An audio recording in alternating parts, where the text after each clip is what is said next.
Hey everyone, welcome to another color along. And as I promised, we're going to the tropics. In fact, I'm at our beach house right now, but a big thunderstorm is coming in. Can't go to the pool, can't go to the beach, so I figured I'd start this page and get this going with you right now. Now for backgrounds, this really does need a background, but man, they intimidate me. I don't really want to sit there with a pencil and color all this area in with a pencil. I've tried some water-based markers, and it took about as long as it would with pencils. And then I tried blending it with some water. That still took a while, and it really buckled the paper.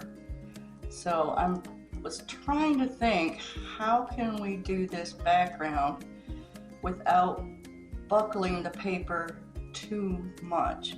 I was walking through Michael's one day and I saw these distressed oxides by Tim Holtz. Yeah, they were buy one, get one 50% off, and I thought I'd give these a try. I bought peeled paint and Rustic Wilderness for the different foliage in the background for the parrot here.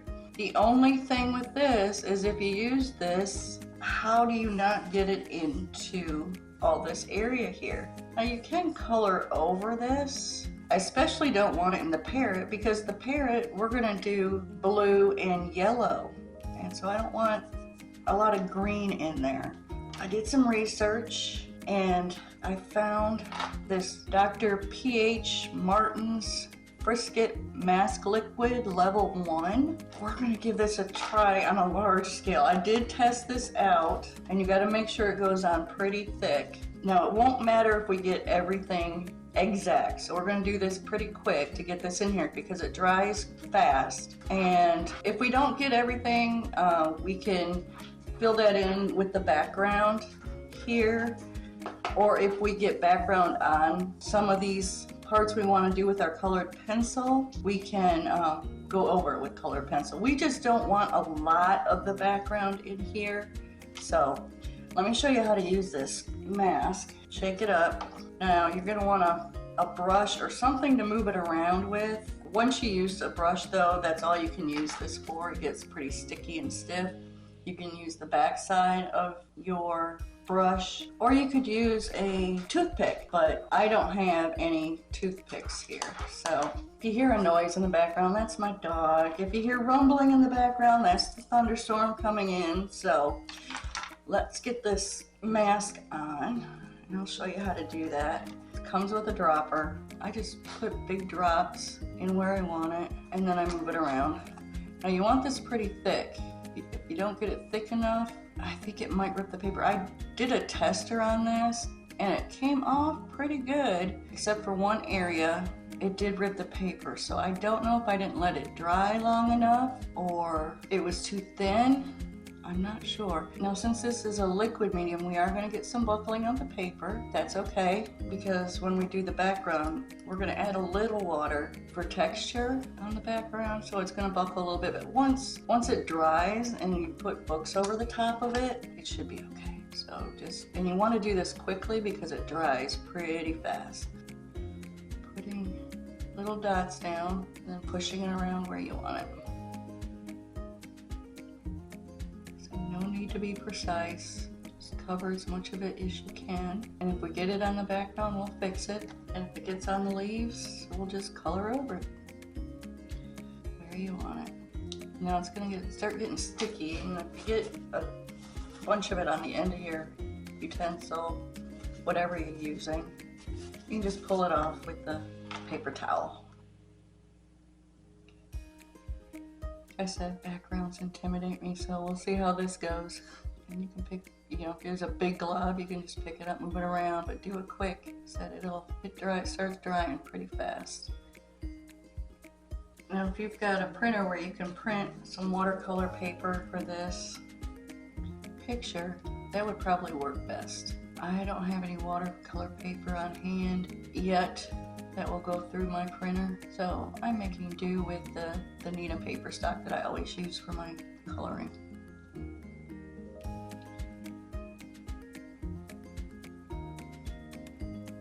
you double layer, hopefully without the paper with it. Like I said, this is all an experiment for me. We're having fun today. Okay, that's good enough for that. Next, we're gonna move on to the bird, and all we're gonna do for the bird is just kind of make an outline. We don't get, because we're not gonna go all the way in here with the background. We just want to make sure when we get around here, we don't.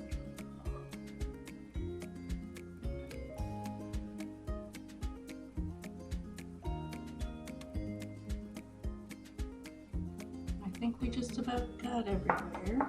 And if we didn't, it's fixable. All we have to do is wait for this to dry before we put our background medium on. Okay, I'll see you in a few. Okay, I think this is dried enough. It's gonna be a little tacky, that's good. So this is a piece of, it's called paper palette. You use it for different inks. I'm not gonna be using this right now, and this is what it looks like. I got this years ago when I was doing some quilting and ink work with quilting. I'll see if I can find it on Amazon and put the link below in the description box. That's what I'll be using tomorrow when we need to fill in some areas. For now, I'm just gonna leave my oxides on here. And once again, I said earlier, these are Tim Holtz Distressed Oxides. He has a wonderful video out on how to use these. It's like these and the inks. There's a distressed ink too, and they're totally different. But he goes through what the difference is and how to use them. It's a really good video, but it's like over 2 hours long. I will put the link in the description box so you can watch it if you want. If not, I'm gonna go through and show you at least one of the techniques here that they use for this. This is Rustic Wilderness, and you open it up and it's a little ink pad.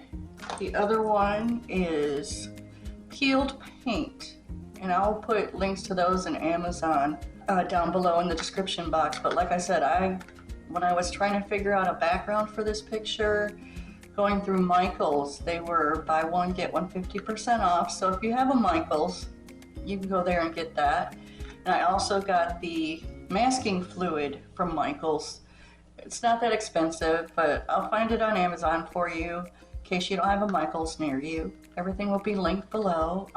Here is the peeled paint, the lighter green. And the technique we're going to be using is, I got these little, they almost look like makeup brushes. And it comes in a whole big bag of them, like this. I think it was like $14 or $15 for a whole big bag. And it comes with little color stickers.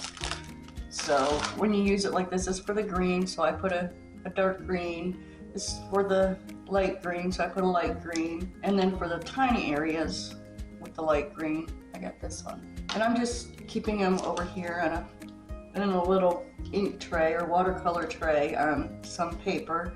It's solid pretty much, so you don't have to worry about it spilling or anything like that. That's one thing that bothers me about watercolors, is it gets everywhere. If you spill it, and you gotta have a water tray. And this is gonna be simple, clean. So what you're gonna do is you're gonna take your pad and you're gonna rub your brush in it. And it's gonna be hard to see. What I learned is that you start off the page so you don't get too much, and you just go in circles, blend it in. See how easy that is? And then when you start running out of ink, or this is Oxide, not the ink, you go get some more. So I'm doing the Rustic Wilderness all on the outside, and then we're gonna go in with the peeled paint more towards the inside. So let's just start off the page. Remember, we've got masking fluid on there, so hopefully it won't. I think I want to put a little bit more up here and make it a little darker. Pretty good. It's funny, you think, okay, this looks good. No, let's add some more here. Border, and it's pulling in. Let's start adding the lighter green. Just trying to clean off the brush a little bit. So that was the Rustic Wilderness. Next is peeled paint. And I've got these two smaller brushes. for that. This is for larger areas. This is for more the little nooks and crannies that we have to get into. So we'll start with the big brush, and it's the same technique. Pull that color through.